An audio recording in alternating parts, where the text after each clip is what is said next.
Okay, welcome back to our work session. Apologize that we were a little bit late here. And just for clarification, reason we went into executive session is our attorney had something scheduled for our normal executive session time. It wasn't an emergency. It was just the only time we had to be updated. And it was vitally important that we be updated on potential litigation. So I just want to clarify for that. So we're going to go on to our next item on our agenda, which is review library board 5-year strategic plan. Suzanne. Hello again. Hello. Sorry about that. Oh, that's okay. Not a problem. So, after much deliberation, the library board, has created and submitted to you, our 5-year strategic plan. So that'll be 2023 to 2028. I thought I'm going to go through the plan fairly quickly, but I wanted to give you a little bit of context before I did that. And that is just that our goals and practices at the library are guided by best practices as laid out by the American Library Association, which is our professional organization that we are guided by. And that means that we are committed to providing information, to being a source of information literacy. And I want to read a quote because I want to make sure that I can clearly explain what information literacy is. So this is from the American Library Association.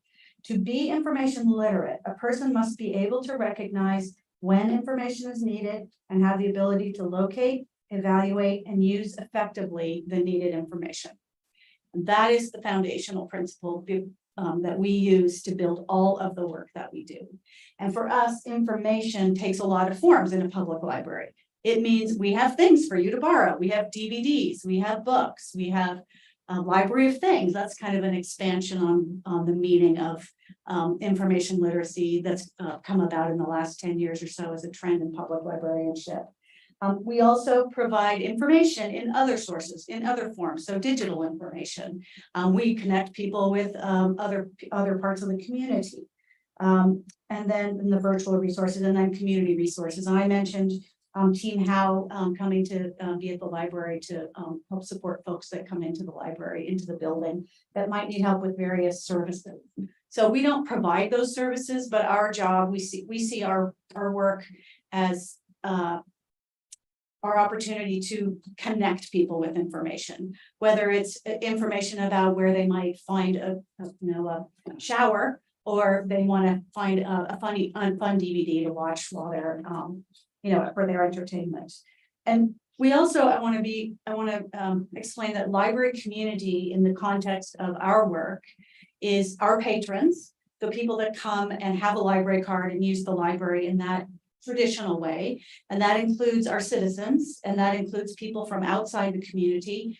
They pay a small fee to be able to use our services because we thank the citizens for their tax money that supports the library, and we ask others outside of the community to also help support us in that way.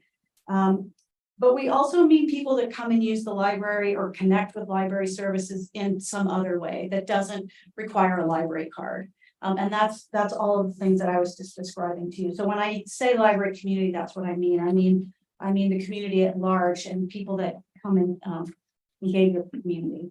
So when the board created their library, the plan, they wanted to use some, they used some particular phrases and pieces of information to help them as they were creating the plan. And we call it opportunity. It's in the plan that we submitted. But it says that the library punches above its weight because we implement cutting edge offerings such as a makerspace and library things and other things that we offer the community. They see that we are limited by the lack of awareness of types of services available. That was something that the library board honed in on, and limited resources that create a barrier to using library services for some community members. That means the kinds of services that we can offer outside of the library, the number of staff we have based on what we can, and how we might be able to spread that out and serve the community. And then efficacy of current modes of communication. How are we using communication tools? Are we using them as effectively as we could? They note that we have a growing list of events and services available to patrons. They talked about the library community in the context of what I just described to you. And then they see that there are a lot of outreach, there's an expanding collection of outreach opportunities, both formal and informal modes of communication. And then they note that the library, an update of the library brand will bring us in line with our current needs and also give us another opportunity to reach out into the community in perhaps more effective ways. And then they note that we must have the resources and means to transform the library as we continue to meet and anticipate the needs of our community, to ensure that it meets current and future needs and expand its reach to support and connect with all members of the community. So that's the context. All right. So what was our process? So we interviewed groups of stakeholders, including you all.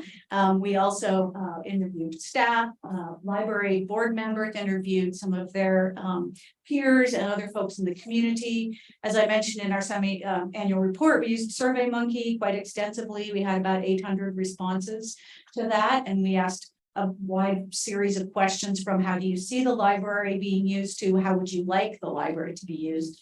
What do you consider strengths and weaknesses? We convened a subcommittee. Ellen Jacobson, Jessica Sturdivant, and Aaron Martin from the board did yeoman's work in putting together a draft that based on all the information, based on library board input and all of the other resources that came to bear. And then, of course, board approval, we hope, is the next step. Or the board approved it. And then we'll obviously submit it to you. So our structure is built on three levels. So we have goals, which are the broader ideas. They're an umbrella for our specific initiatives and our work plan. Then we have initiatives, and you'll see as we go through here what those initiatives might be. Those are our opportunity to incorporate both our visionary and aspirational goals, as well as those things that we can begin to accomplish now. And I had to keep reminding myself, and we all reminded ourselves, that this is a 5-year strategic plan. So while we have some things in here that may seem like, going to the moon, maybe in 5 years it won't be such a big reach. So then these are our opportunities to build towards those goals. So aspirational ideas, visionary ideas, and then strategies for advancing our goals. And you'll see that as we go through the initiatives.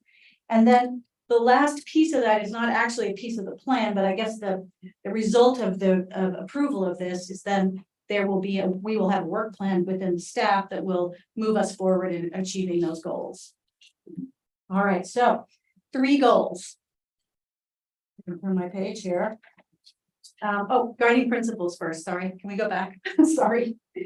So library is a community living room. I talked a little bit about that. How we as a safe space, we as a place to get information, we as a place for people to exchange information, whether that's going to a program, talking to each other, teens sitting in the teen room, borrowing a book, or getting information from us. Lifelong learning, that means we want the kiddos to come in here and learn how to do some early literacy skills. We want teens to come in here and figure out how to get help with homework and other kinds of support. We want grown-ups to be in here to borrow books and engage in programs. So all the way through your life, we want you to keep coming back to the library and using our resources. And then access to library services. When I'm referring now to how we reach out to the community, what we can do in the building and what we can do outside of the building. And then how do we communicate all of that? And you'll see that built into the goals. All right, thank you. Okay. So goal 1, develop the library as a community's living room. You'll see that we have 5 initiatives here. Amplifying information literacy for all ages. And what we mean by amplifying is, hold on a minute, just lost my page. Amplifying information for all ages. Excuse me, I think I have this wrong. I beg your pardon. Yep, those are goal 2, goal. All right, goals for goal 1, transformation plan. So we're going to develop a transformation plan for your consideration, which reflects the evolving nature of the libraries. It will include a long-term vision for the library, including options for maximizing service to the community. It will include a rebranding proposal and then funding considerations and options. And that's everything from our city government to private and other public resources. A facilities plan, which will identify needed improvements to the current facility and desired features of potential renovation or expanded facility. That building was built to expand out the back and potentially as much as double the size of the library, as reflected by the needs in the community and how the library is being used. Again, that's an aspirational goal. That's something that, you know, may not even happen by 2028, but that we want to keep in our cadre of goals and aspirations. And then we will develop and implement a formal statement which recognizes and respects Indigenous peoples as traditional stewards of the land. And that is something that we've already begun to work on, and we hope to have something to the library board and then to the city council in the next year. I just like the very well thought out, when we built that place, thinking about, because the front looks very architectural sound, and then the sides, both those wings, are cheap, fairly cheap. I mean, construction is not cheap, but to expand, it was very well thought out as far as pushing those wings further towards ball fields. Yeah, absolutely right. Yeah, pretty impressive. Yep. Yep. Okay, goal 2. If I got this one right. Yep, I got them switched around. So let's stay in goal 2 or goal 1, because those are the initiatives. So what are our desired outcomes for engaging the community in lifelong learning? We want to support patrons for finding and using information in many formats. We want to support at-home learning. We want to support homeschool families, welcoming adolescents to come in and read and learn more, learning independently. We want to be a substantial source of information for high school and collegiate learners. We want to support patrons in job search and educational opportunities, support entrepreneurs, provide programs and services to our vulnerable and marginalized members of our community. Ensure that programs reflect and support diverse community groups. When you walk in the library, do you see yourself? Do you see things that reflect you? Do you see things, you know, we talk about the libraries being a mirror and a window. Do you see things, do you see yourself? And do you also have the opportunity to see how other people see the world? And we want to continue to do that. Partner with city departments, key stakeholders, and other organizations, and then provide research, entertainment, and all of the ways that is reflected. So, amplifies information literacy for all ages. That means increasing direct engagement, offering, maintaining a vital and relevant collection, bilingual programming for all ages, collaborating with the Columbia County Historical Society and other organizations to offer and promote adult learning, visiting authors, writing workshops, and then initiative two, different ways of learning, engaging with ideas and information. So early childhood goals, reaching out to provide hands-on literacy opportunities for kiddos and toddlers, and preschool kids, both in the building and outside the building. As you know, Erin Keeney is already works with Head Start, and they have some other, doing some other things. We want to increase that. We will continue to increase that. Goals for adults and teens, a full complement of digital and online support for those who can't come to the library, and in-person and virtual programs and other learning opportunities through the library. Enhancing K-12 learning, literacy workshops, interactive book recommendation sessions, setting up pop-up model environments for young children, continuing to support homeschooling program, families, educators, students, local schools. How can we expand that and be more available, be outside the library more, after school activities, viability of education. One of their aspirations is to explore the viability of providing cards to educators from the school district and other schools in the area, and then library cards for students, which is a very big lift. And, you know, we've already started exploring that, and it's going to be a several-year project. And then engaging the maker community. So how do we support a maker community centered on the maker space, finding public and private funding sources so that we can, you know, again, have our makerspace tech in position so that we can continue to support that work. Working with, you know, collaborating with PCC OMEG, school district, STEAM labs. How do we evolve that space, both physically expanding making sure that the equipment that's in it continues to be relevant and current. And then how do we support staffing so that as it grows, we can grow the staffing and make even more opportunities available for our community. And then our third goal, we can go all the way to goal 3. I'm hoping I get this one right. Sorry about the confusion there. I got that one wrong too, didn't I? All right, well, our initiatives for goal 3. So enhance library services. What does that mean? Expand opportunities for community members to access library resources, expanding travel capacity by providing mobile services and access to services and materials outside of library hours. There's a lot of innovative opportunities and ideas out there that are already happening in rural Oregon, in other parts of the country.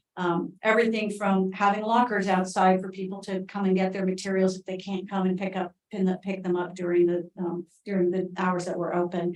A bookmobile, that's something that's on the board's aspirational list.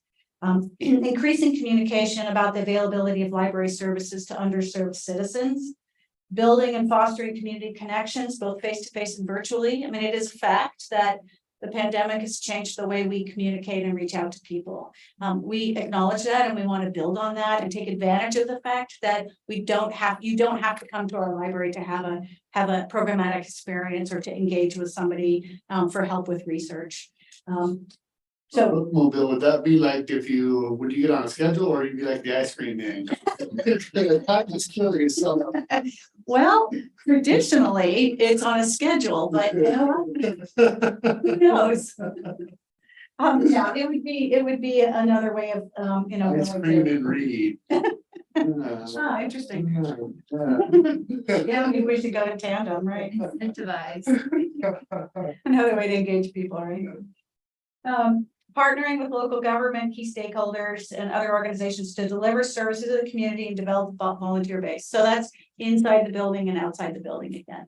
We need to be cognizant of the fact that we exist in a physical space, and that physical space is the backbone of the services that we provide.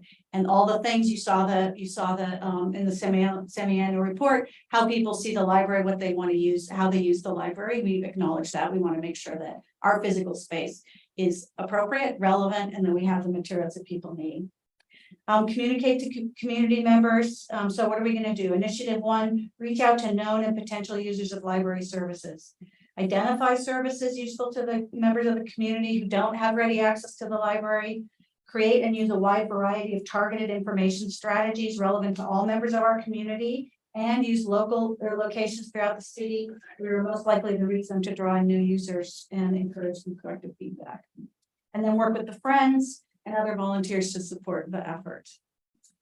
Develop a volunteer base. You saw that we have a great volunteer base already, 752 hours, I think it was, in the last fiscal year of support.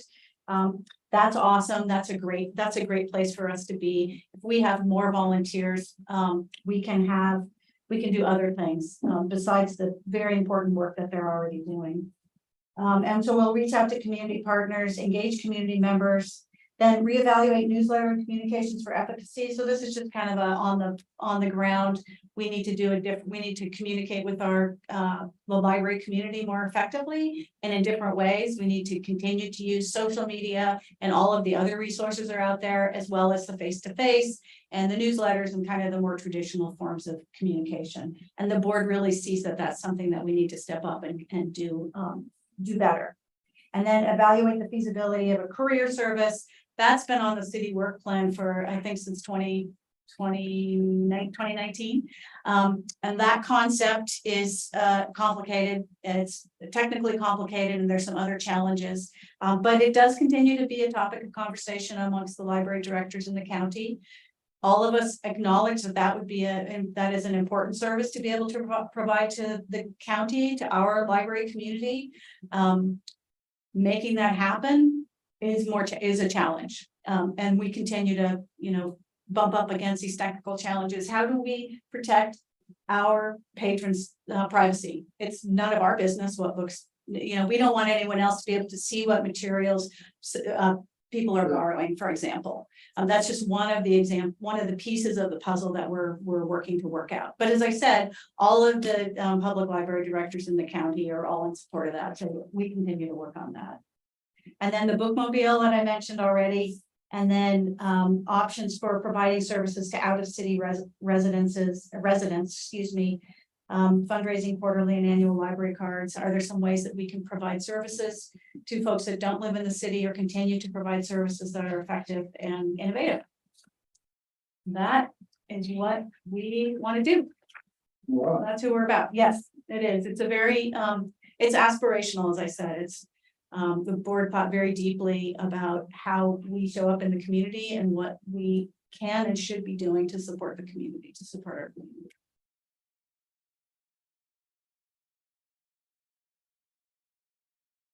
Very well thought out, yeah, lots of work, you can tell that the board, of course, the survey helped out a ton, and then take that and run with it and mold these ideas.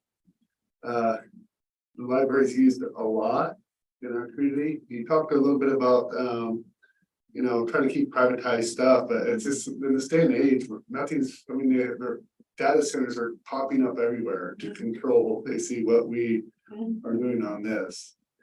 At some point, I mean, it just is part of what it is. You know, I know we protect our freedoms. We do, and But are really free. I mean, when you think about, I can talk about a mattress right now, and then I'll click on Facebook or Google and mattress ads will start popping up. It's weird. I'm not saying that they're listening in right now, but that is just weird to me. Okay. I can't speak to that, but I can tell you this, if you borrow something from the library, nobody will know what you're borrowing. Yes. That information is secure. Still, That well, information is secure. yes, I guess maybe low tech enough, but it's not, you know, enough information there that people want to buy or steal the information. Mhm. You know what I mean? Sure, yeah. Because they listen in, it's eerie. Any other? I just want to applaud you on the work. Me and you have talked many times about like resources in the community, and you just go above and beyond to ask questions and learn St. Helens. So I just want to applaud you on that, and always coming to me. Never feel like you're pestering me, because if I don't know the answer, I'll pass it to someone who I think does. But I like that you're very interested and invested in St. Helens and making it better. So This, you know, I was talking to somebody at the break. This is a remarkable community, and our library, I mean, we have a small staff of absolutely devoted, dedicated, smart public servants who really care about the work they do. They care about patrons. I mean, it is, I've worked in, you know, several libraries. I have never seen a staff that is so all of the things I just described. And I think that also reflects the support that the community has given us. You know, they know, you know, when you come to the library, you have confidence that we are going to be able to help you and that we will do our best. And like you were saying, if we don't have the answer, we'll go find it. And, you know, it's reflected in the number of people that come to the library. And yeah, I mean, it's an incredible place. I'm proud to be. It's good to hear. Represent them. Yes. Yes. I'm glad to have you aboard, that's for sure. Just curious, I Yes, sir. don't know if I got an answer to this, but you had some kids that were giving you some problems. I was wondering if that ever got resolved. Good question. Yes, yes, yep. We were able to find a way to support them and make sure that they were following our rules of conduct. Good. So, I hear yep, and they're coming back to the library. it. Win-win. Yeah, it was absolutely. Yep, good work on our staff's part. yeah, I love to see the teens in your building. So it's hard to get teens involved in anything.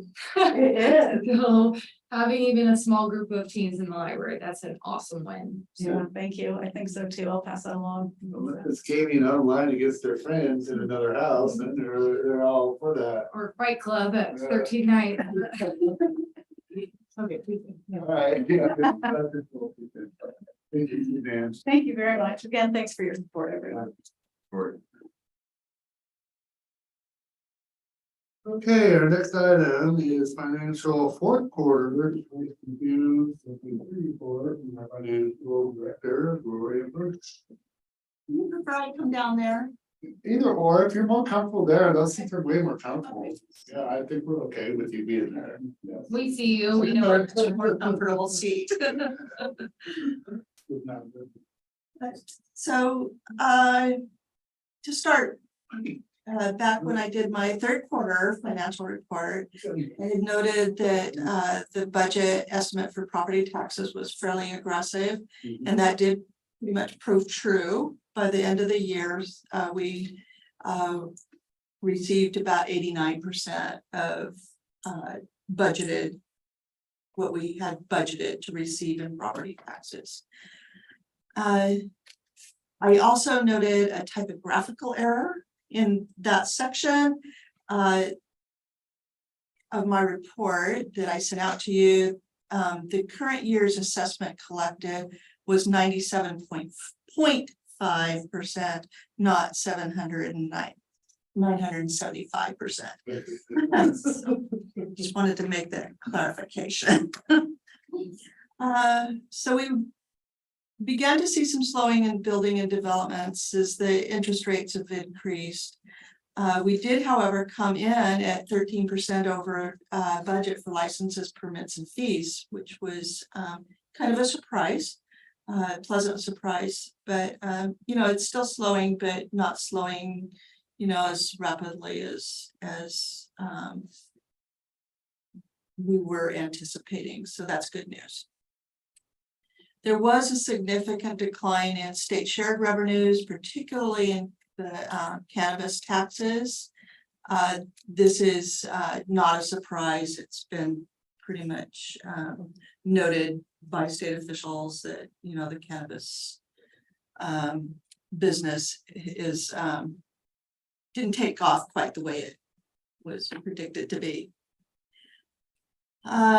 So these declining revenues are negatively impacting the general fund, just as we talked about in our budget meetings. And as we've discussed, we will need to find sustainable resources to pay for general services or make decisions about the level of services we are providing. We also need to be very diligent about how we allocate one-time revenues.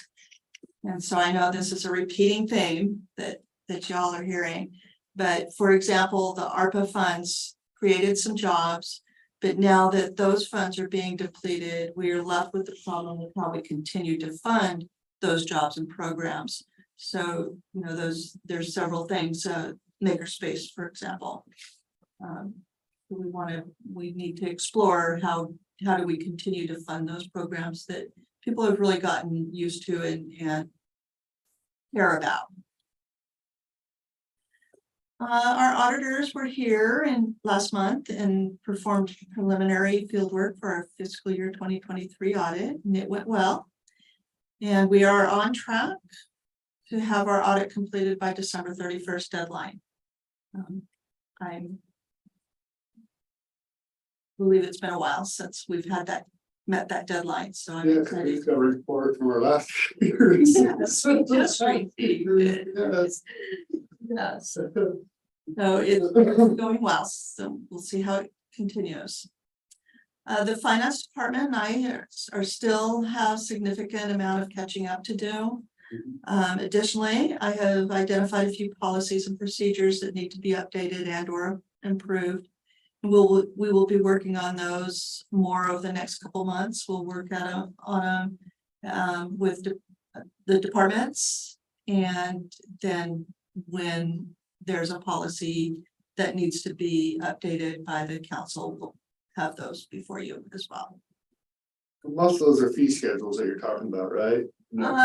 No more, but more purchasing policies, financial policies. It's been a number of years since you've had financial policies updated. Yeah. Okay. So just Clean it up. yeah. Lots of good work. I've been asked to be on a panel at a session speaking at the Oregon Mayors Association conference. See me there. And November on the 12th, so yes, see you there. What's the session? Pardon me? What's the topic of the session? Revenue 201. Yeah, so. It's I a don't hot know if I topic. signed up for today. that, but I'll be coming to that. All right, so there's will be a couple mayors on the panel as well as myself. Yeah. So it'll be a good session. Nice. And then as always, if you have questions regarding my report or any suggestions on information that you would like to have included in future reports, please let me know. Yeah, thank you. Uh-huh. Any questions for Gloria? No? Gloria? Okay, I think Jacob, before we get into this discussion, because they always seem to go a little bit, let's take our 10-minute break, huh? You okay with that? Yeah, yeah. So I know, Catherine just walked out too, so, okay. So we're gonna go ahead and take a little 10-minute recess. We'll, be back at roughly 4:05. So Jacob, why is August the best month? Because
Hey, John. we're gonna- Start.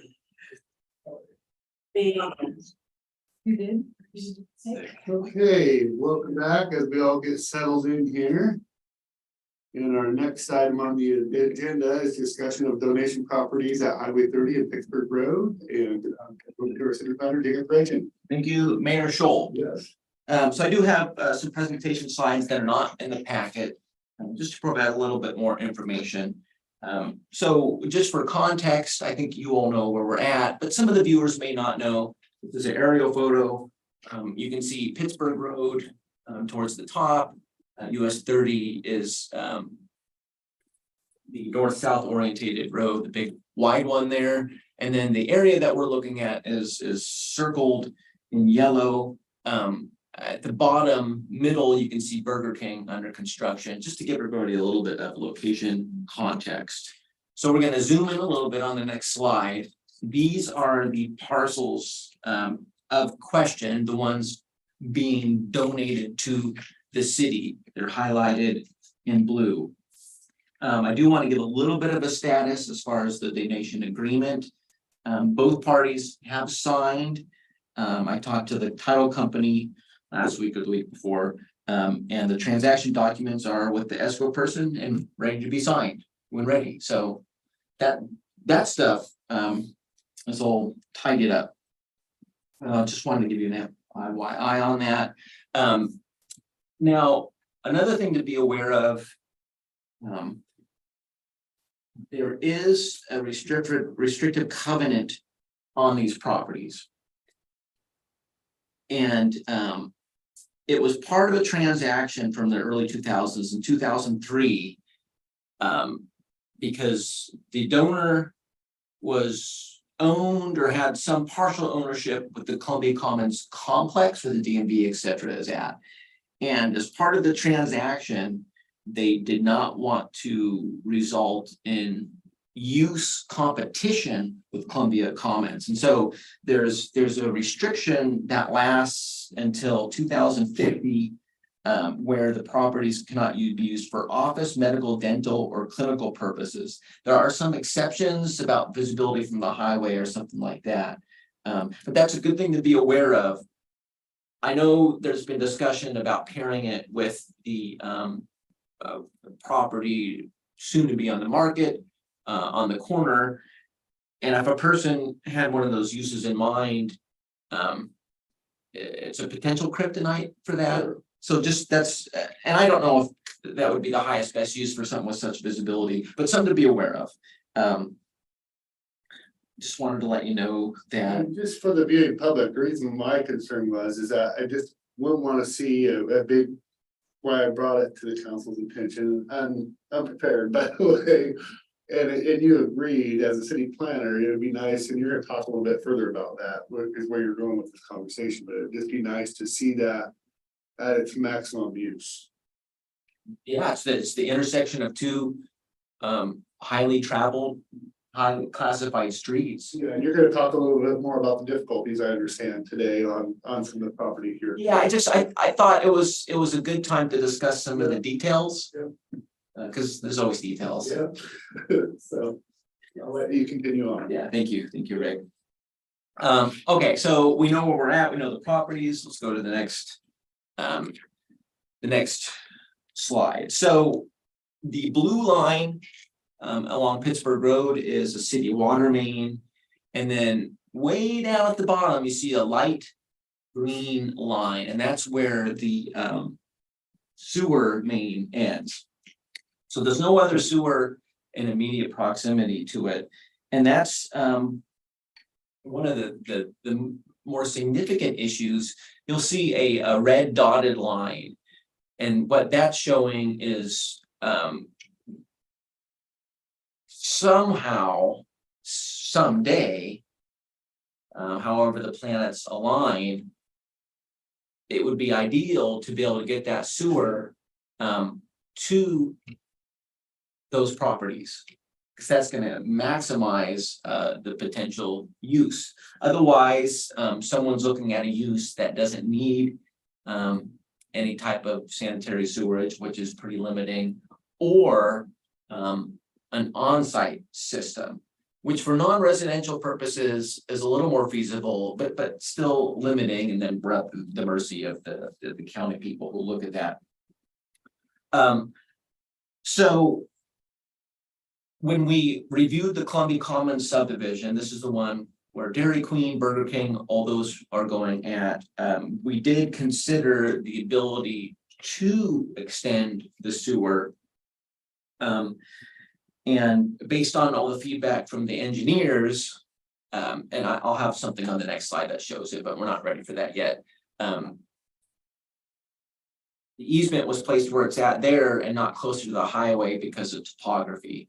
Not considering topography, it'd be like, well, why are you putting it here? Because now you have to go through one, two, a couple properties to get to the two being donated and then the other one on the corner.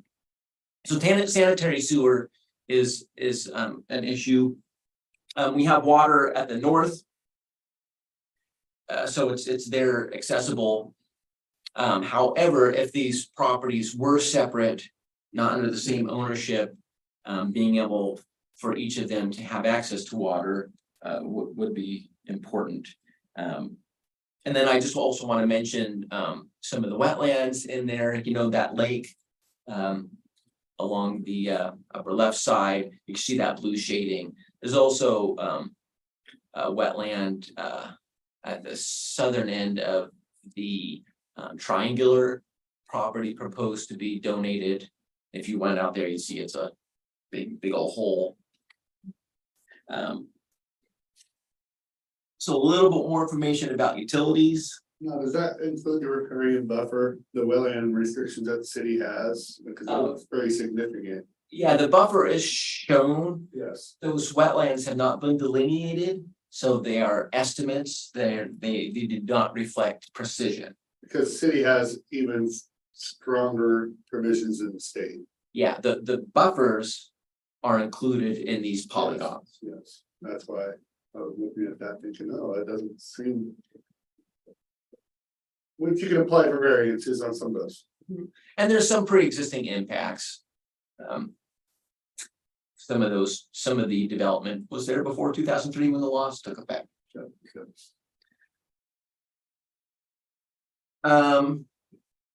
So the next slide, so we're looking at the lot at the bottom of this screen on the next, oh. Nice.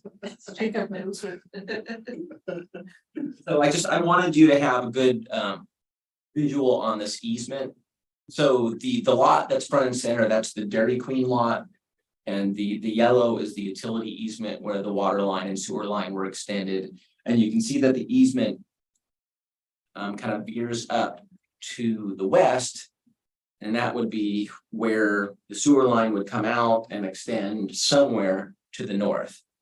Now, looking at it two-dimensionally, and my thought back when we were working on the subdivision, well, why can't we just put it to the right closer to the highway? Then you have a straight shot. And that was because the topography, the engineer said, well, that won't work. And it was engineers on our side and their side.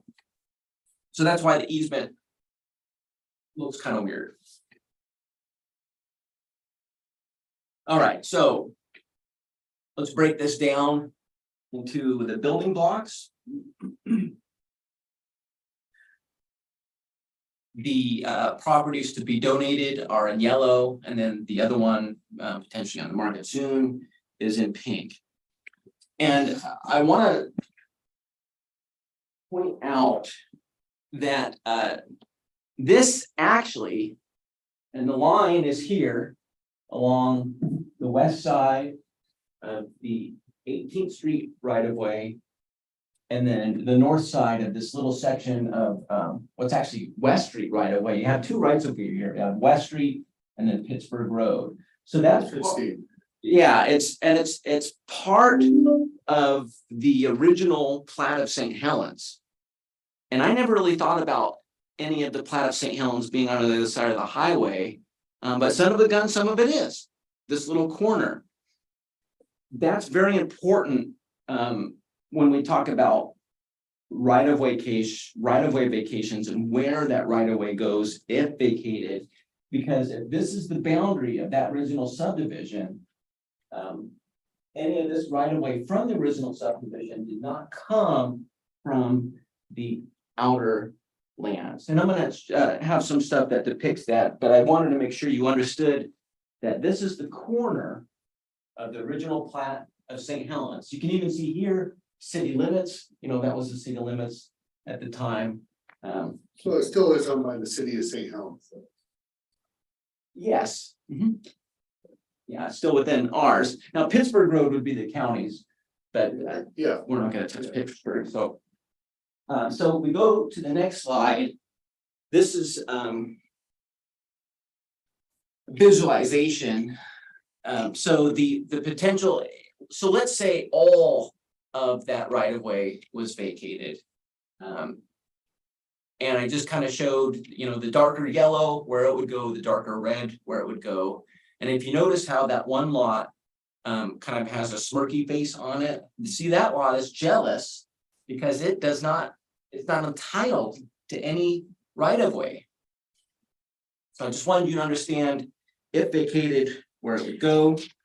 That's the purposes of that. The yellow pieces could be connected by that right of way. Notice that and the. It could, yeah, and that would be great because we like wetland tracts or wetland encumbered properties to be with others so they don't become orphans. and I would suspect that would be where the ingress and egress was for the development anyhow there, so it probably wouldn't want to all be dedicated, maybe not. For that purpose, because why have more property as taxable than you have to? And that brings us to our next slide. Because we would ask that probably that section be up to a city standard for future adoption of Pittsburgh Road, right? And development of that, It's very possible, yes. yes, yeah, if it was a proposal of enough magnitude, absolutely, yeah. So if we were to consider vacation, there may be a partial, but it would all go to one side. It wouldn't meet in the middle. And so this just depicts what a partial could mean. There's no numbers on there. So it's a question of, how much width do you retain? And another thing to consider if we go through the city process, there is a lot of private gain, and the ones we've done recently have been all city, and that's just a thing to consider about precedent and stuff like that. So I want to talk about the vacation a little bit, because this is something the mayor has brought up before. And I want to at least, we don't have a formal application, but I want to at least get some of those preliminary considerations, just so you're thinking about it and for discussion purposes. So on the south side, the reason for not eliminating the entire vacation, there's a couple reasons. One would be for utility passage.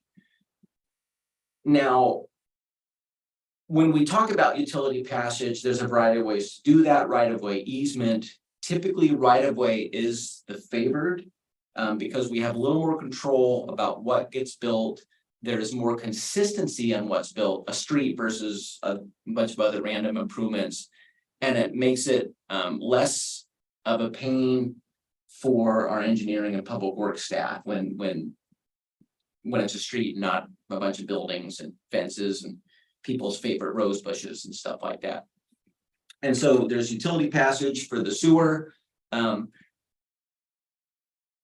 maybe even across the street, the property to the north on the other side of Pittsburgh Road is in the county. I know it's served by an on-site system, and if sewer was there, a higher, better use for that would be possible. So on all expectations though, of that being solved as salt and topography.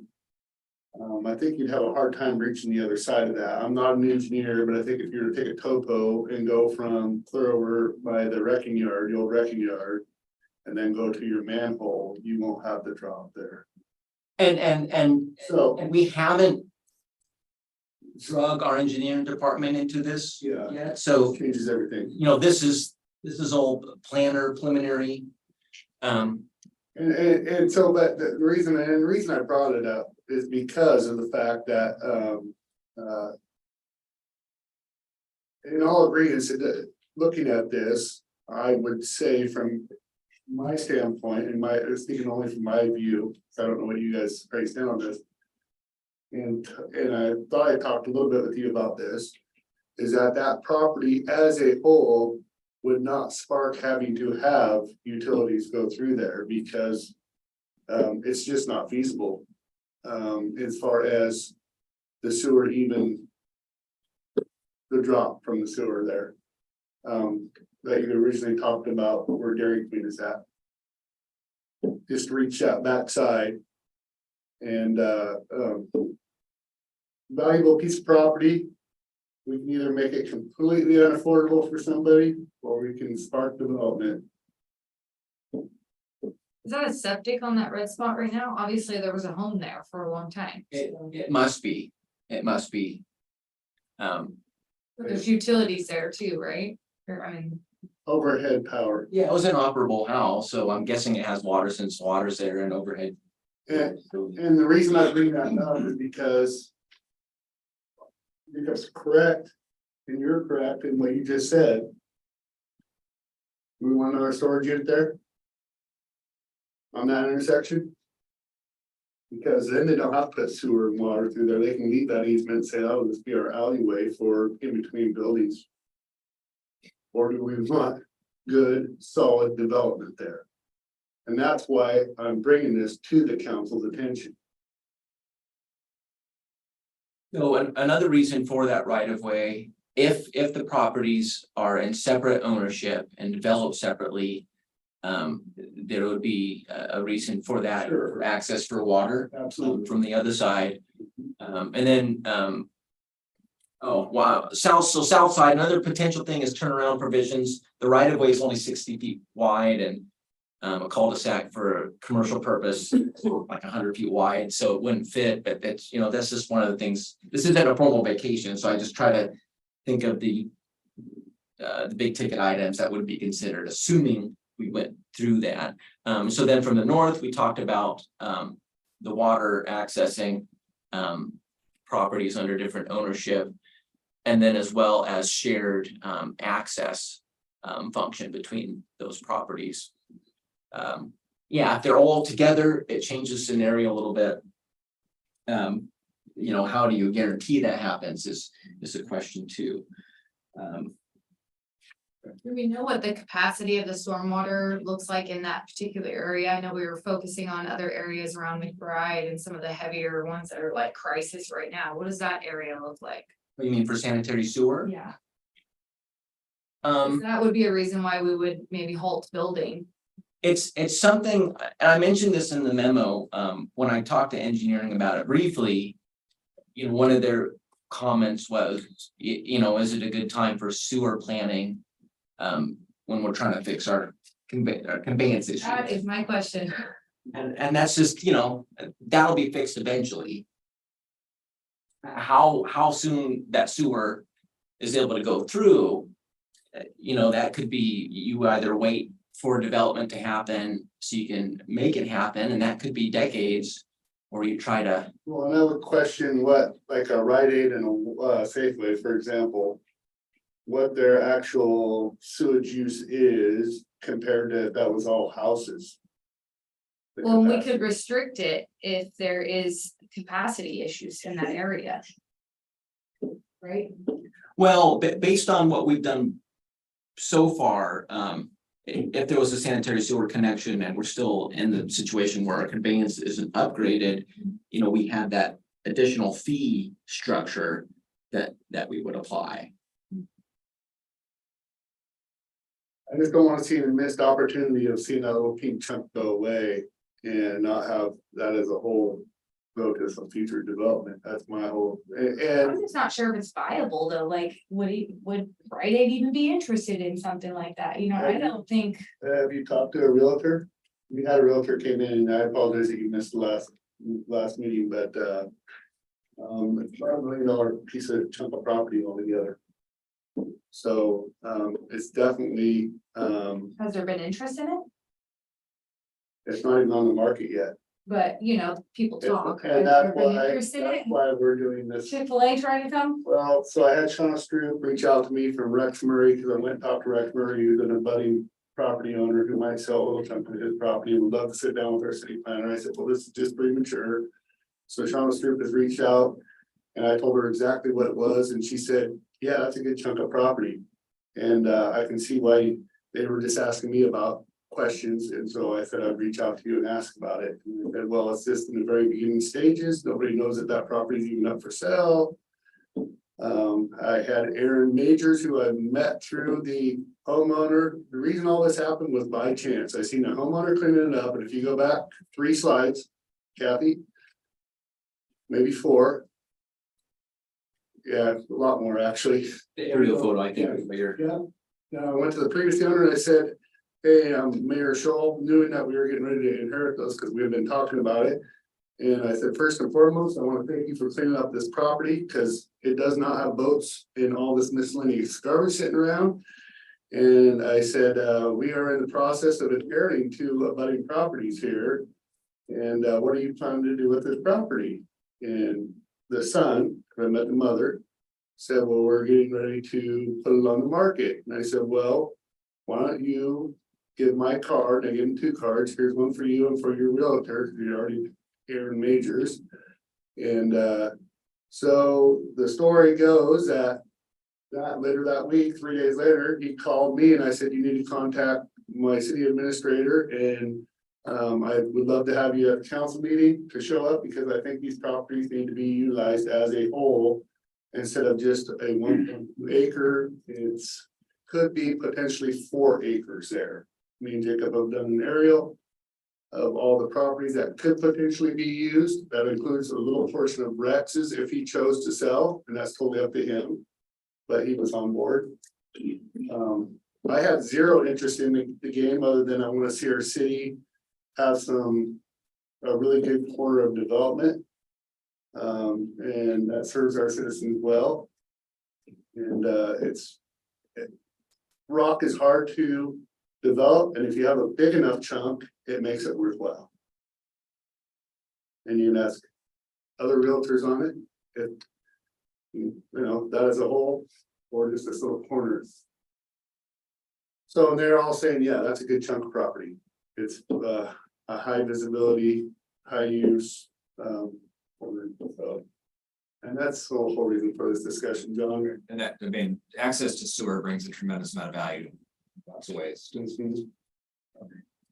Yes, and that's the difficulty reason, or portion of this property is the sewer, that we need to make sure people understand when they do get into it.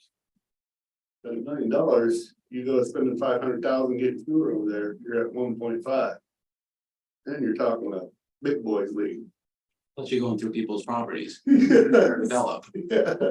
yes. I mean, I see the value in the property and I understand the whole pitch, you know, it totally makes sense to me, but I currently think that we need to buckle down a little bit and not make any purchases right now. And just play a little conservative for a while, while we try to get our. So you missed it. Track. So you missed, yeah, you Okay. missed last meeting. Maybe I did, that's just what I Thanks thought. for buying. Was not a pitch to buy it. It's Okay. actually a pitch to sell ours and fund the police and the makerspace was my pitch. On the profits of it, Creative. yes. Wait for a police officer, wait for a makerspace. You're talking about the bundle. Yep, yep. On the bundle. Yeah, it was not That's to buy. interesting. All right. I seen that look in John Walsh's eyes and I said, John, we're not buying property. No buying, Jessica says no buying for a while.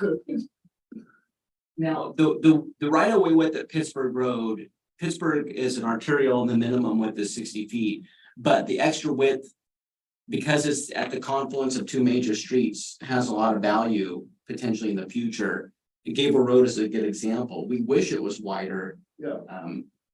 And so there would, the point is, if we had a vacation we would have to look carefully. Absolutely. Along- I agree along- with you. Maybe a along both. flyover bridge or whatever in the future. There will have to be a whatever. transportation Yeah. evaluation. That intersection, you know, is already pretty heavy, so. It would allow for alignment if you were to use some of that West Street.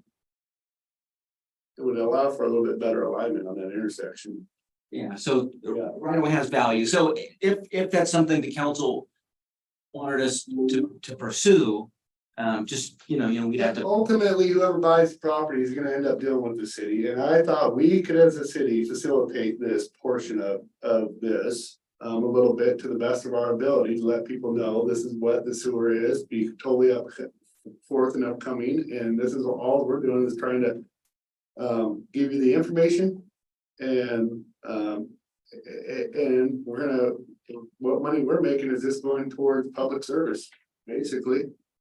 We're not looking to profit off of it, we're just paying somewhere short. And here's what we have, that's my point of view of it.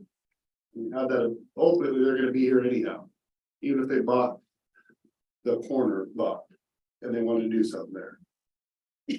Come to you, go to engineering, like everybody has to do. With a plan. And instead of a little plan, why not a big plan? My, I think, so for the council, it's kind of a question of timing. Do you proactively just try to unload it now? And ideally with both parcels, that way we don't have an orphan. Or do you wait and see what kind of proposals we get?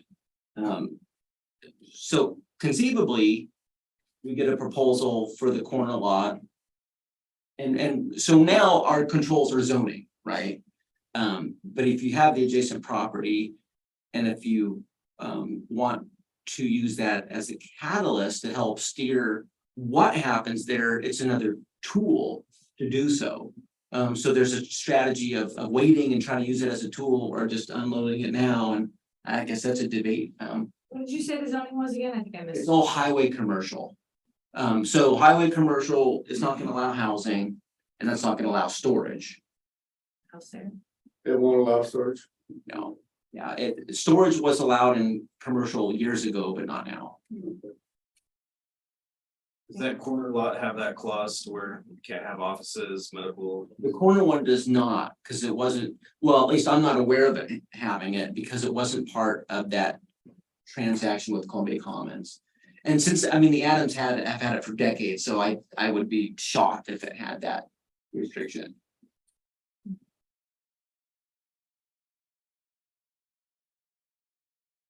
So that, did you have a little bit more on the presentation? You covered pretty much everything, I think. No, that was Thank you, sister. all the stuff I wanted to talk about, so. No, well, I think, because I brought it up and had Aaron Majors here last meeting and, Counselor Sunday said, wish we had aerial and stuff, so. On the agenda, just to get out in the public eye that we're not, this is what's going on. And why this became about is mayor out being nosy, drove by, seen it getting cleaned up and stopped in and said, what are you planning to do? Being proactive, not nosy.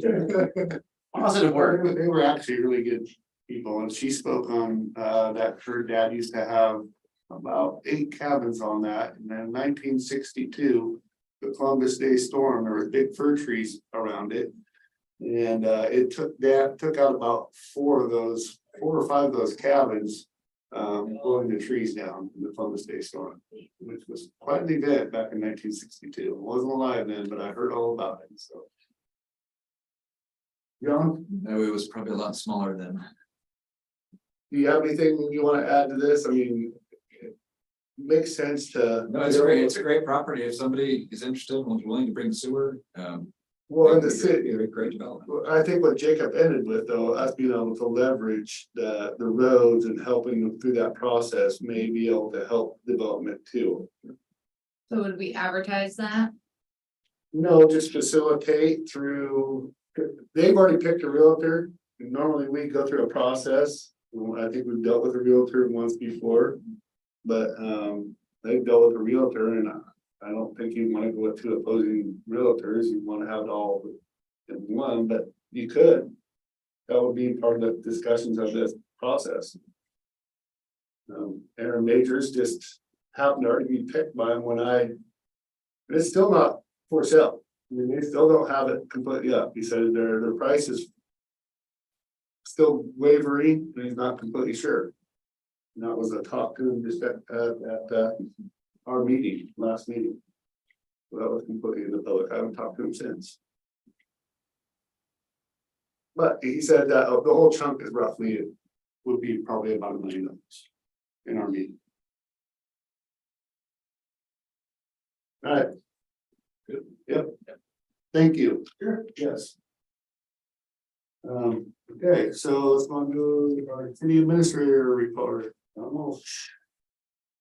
All right, thank you, Mayor. I think I'll lead with, tonight's agenda, we have a approval of the community development block grant for the sewer capacity improvements and $2.5 million that we're getting advanced work in our conveyance in the 3 basins to save all of that money from our ratepayers. So we're pretty pleased with that. A lot of staff working hard, making things happen here with that. And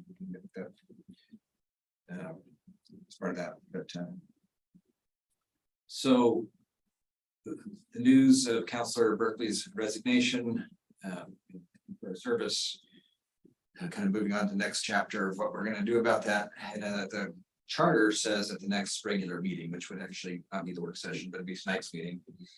If you want to, the council should talk about the process of what, how you want to go about criteria, if any, how you want to go about your process, and it's 100% your own. Section 32, filling vacancies. Yes. Have that right here. So that's whatever point you want to talk about that, and if you want to start that now and talk about it more tonight, or if you want to do it all tonight. Tonight. Wanted to, that is a placeholder of something that the charter requires. There's some discrepancy in what other people are putting as law out there right now. One person who ran for council, it reads, you got, my eyes are really bad. Can you just read that, please? Yes. Read the whole- Glasses? read the whole thing, and especially the yellow where we're at. I apologize to Councilor Sunbeam. Okay. I don't have my glasses, it's really small. He's a team player. Yes, he is. Thank When a you. vacancy in the position of councillor occurs, the city council, the next regularly scheduled council meeting shall begin the process of filling the vacancy as follows. If 2 years or more remain on the term of a council position when such position is declared vacant, the council may appoint by majority vote the remaining councillors and mayor a qualified elector to serve until the next scheduled election that is at least 60 days after the appointment is made. Any qualified elector under this charter may make the proper nominating procedures as outlined in section 28. Nominations and seek election for the remaining term of the council position that was declared vacant at the scheduled election. If there is less than 2 years remaining in a council position declared vacant, the remaining councilors and mayor shall appoint a qualified elector to serve the remaining term of the vacant council position. In either case, the council appoints a qualified elector to a vacant council position. The council shall hold a public meeting to interview potential candidates. The council may use whatever methods it determines are necessary to obtain qualified electors to serve on the council. Thank you. I do have an application that we used in the past. Just like we would do for boards and commissions, it's similar to that, just in case you would want to do an application process. Okay. Definitely something we'll talk about. It says we do it in our meeting, so we have to do it tonight, but that's just, Vote on it or something? no, just moving forward on what we want to help the process. Matthew has something he wants to say. From Jordan Ramis. Yep. Hi, Mayor. Matthew, yeah, thank you for chiming in. Yeah, I just wanted to clarify one thing. The section 32 regarding filling vacancies, as read from the charter is correct, obviously. But there's a section before that, section 31, which defines when the seat becomes actually vacant. So you can't proceed with filling the vacancy until the seats are actually vacant.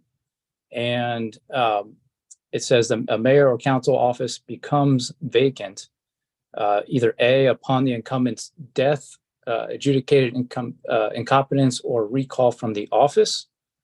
Part B is a declaration by the council after the incumbent, and there's a list of 6 items, the last of which is a resignation from the office. So even though the resignation letter has been received, council will still need to declare that seat to be vacant before it can proceed with filling it. Okay, we're gonna put that on as an action item tonight then, okay? And then Okay. so would it actually go into the next meeting that we should adopt the process? We have to, I think that it could be, if you're declaring it tonight to be vacant, Yeah. I would read that to be the next regularly scheduled one, which would mean then the following meeting that is regularly scheduled for when to begin the process. which would be August 16th, 17th, whatever it is, no, 18th, 16th, August 16th. Okay, could we Okay. announce, can we make it vacant? Can we go ahead and make the announcement for applicants? I think that's starting the process. Right, I think that you'll be declaring it vacant tonight. And then at Okay. your next meeting is when you'll begin the process of filling the vacancy. So yeah, so after it's vacant, Are you sure on this? Because the one person who's really hot after it is an attorney that ran for council, and he's already putting it as law on Facebook. I'm already seeing it all over. So I just want to make sure that we're completely right on this process. I'm reading to you directly from your charter, Mayor. No, but I just want to make sure because we're not attorneys and yes. That's all I'm trying to just make sure that we're doing it correct. Okay, Thank you for weighing in on that. Yep. you're welcome. Okay, so we declare tonight and then next meeting we Talk about about what the we're gonna do. process, yes. Okay, Sounds good. we have an agenda item tonight for the resignation letter. Declaration that the seat is open. Mhm. Okay, sorry about that, John. No, that was, things need to be addressed, housekeeping. Yep. Around that, so the city vote is in the water, it's, like we said, in time for the Sandcastle Festival, we had some challenges getting the electronics and how it was wired, because everything now is computers and brains, and getting a technician was, but as of the start of this meeting, it actually works correctly. The captain or licensed captain has been using the boat, thinks it's great. So everything's on track for this weekend. So, Good. barely. Yeah, fingers crossed. Is it both? And it's the stability, everything about it, loading and offloading, everything's working just very, everybody's really happy. That's operational. Good. The police station project is moving along. We're on schedule, and seem to be on budget to this point. It's still on. Looking at some early lead items as far as getting electrical equipment, the switches and the gear. Also working with the solar folks. We're gonna get a contract out of the $94,000 solar planning grant that I've been talking about. And that'll probably be here by next meeting. And they're related but independent, so we're proceeding with the police station as scheduled. The solar project is going to fit into that, however they fit into that, so it'll be a planning effort, and then looking at a grant that goes after the planning's done to come back and get more funds to do some of the construction related to that, and could potentially be a net zero or even positive to the grid solar installation. But still on track for March construction and still contemplating the early fill package. First Street construction, I noticed that this had a little bit of a pause here at the intersection right here, and the reason that is that the contractors fulfilled their requirements to date. We've asked them to look at the undergrounding and the trenches, and we're kind of, when you look at the project, I've spent a lot of time wandering around that intersection, imagining what it looked like with undergrounding, without undergrounding, and just how in 20 years we would have wished we'd done it, no matter, found a way to do it. And we're working with the contractor. It's a lot of rock. It's really solid. The utilities, joint utilities have all agreed to kind of come up on the bottom of their trench because there's so much rock, which saves a tremendous amount of money. Basically, the variance from their typical standards, and we're trying to get with the contractor to get TS price and scope of work. It's something that personally I think a lot of the team feels that if we don't do it now, it would probably never happen.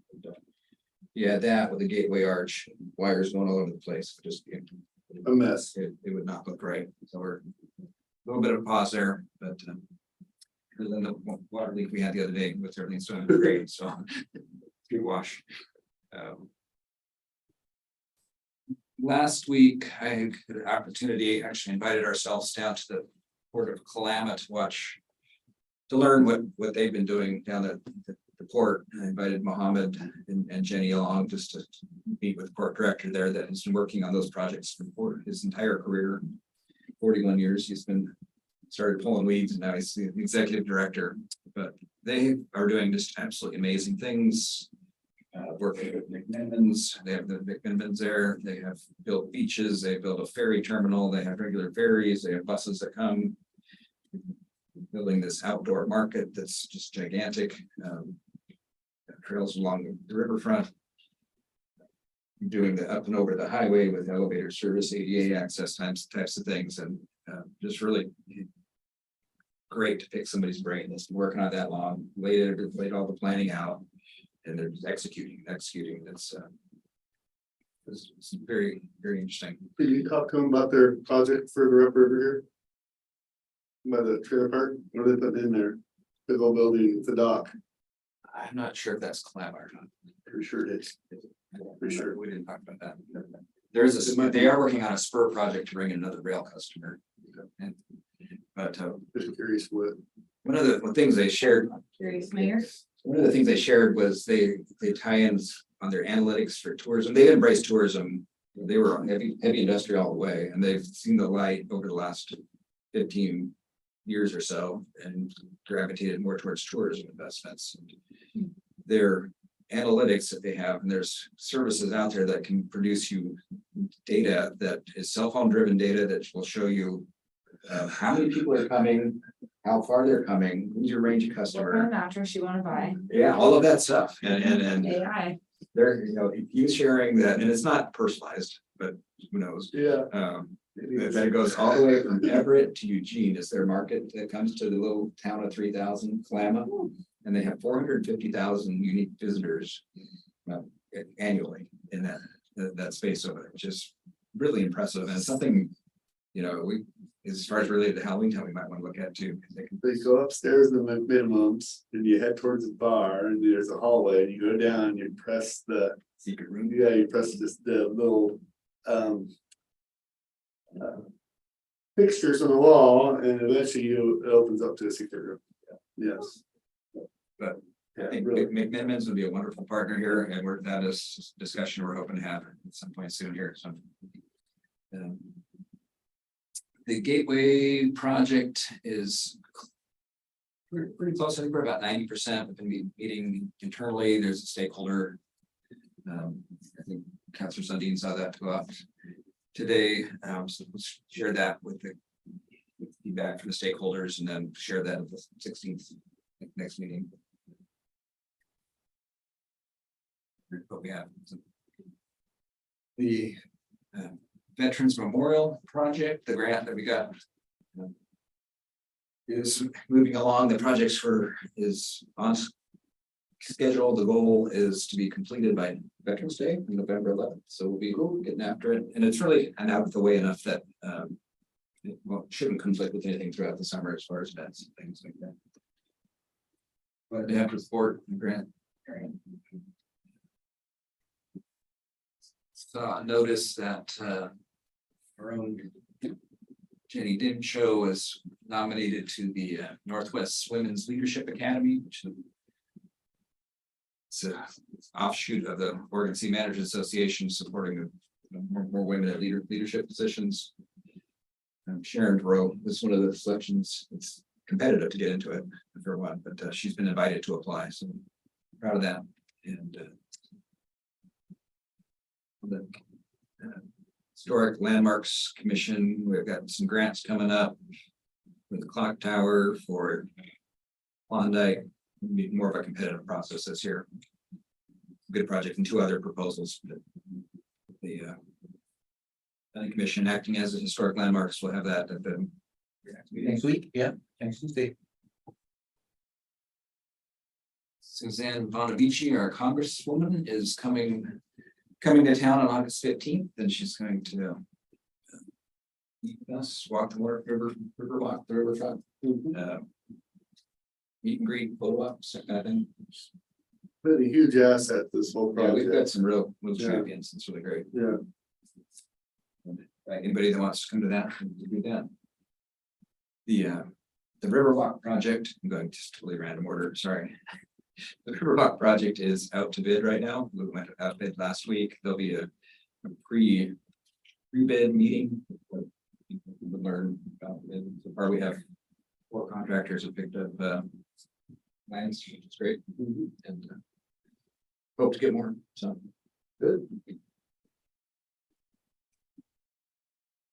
Then something, so we've had a number of movies filmed here, obviously, with Halloween Town, and most recently we had the 80s horror film show come and do a film here, and it was Set for the 80s. set in Set it for wasn't the in the 80s. 80s, It's called what? What's the name of it? Screen, yeah, test screen, that's great. test screen, yes. There's been movies for film videos, and there's documentaries going on the creation of Halloween Town going that are gonna play publicly here in a bit.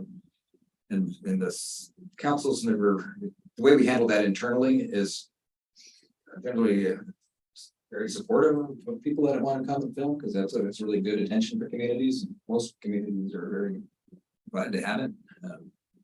So we just manage it through, we don't have a film department. Like Portland has a whole film division about people coming.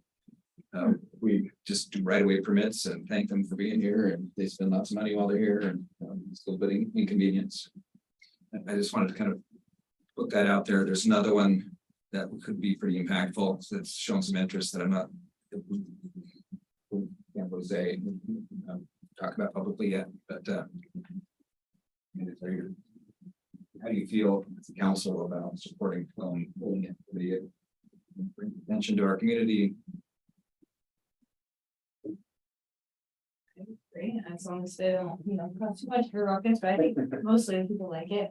People don't mind too much. Just, we're under construction down here, don't bottleneck it up. That was the concern. That is We real. have a bunch of mill property, if they realize that they need to be skeleton down here and can set up out there. As far as Yeah. a lot of stuff they need to transport from there to here. My perspective is we want to be loved, but we don't want to be loved to death. Yes. Yeah. I think to maybe do that whole back parking lot now with what we're doing out here would not be feasible. That's what happened on that. Potentially, yeah, especially with summer and all that. Yeah. Gun going on over there. Yes, it's just, Yeah. From the high school up the road. yeah, still a lot of activity. A lot of progress going on in here. Talked to some of the business owners when this last one was going on, and they all said it was a Yeah. positive experience, and they were having fun redecorating their storefronts and. I think they like to be notified, which I And they think, are. yeah, I think that's just the biggest thing, just like let people know what's going on. You realize I talked to those film group people, and they're all like a really close knit group that work for the Oregon Film Association, and they travel from city to city and at random, they're all not on the same set at all times, but they just all knew each other. It was really kind of a cool network. Family of those people that do the setup, right, for the film companies themselves, so. Well, cool. you have to tell me which movie it is, so. When we can. That's all I got, John. That's it? Okay. All right, so no special meetings tonight. We are adjourned.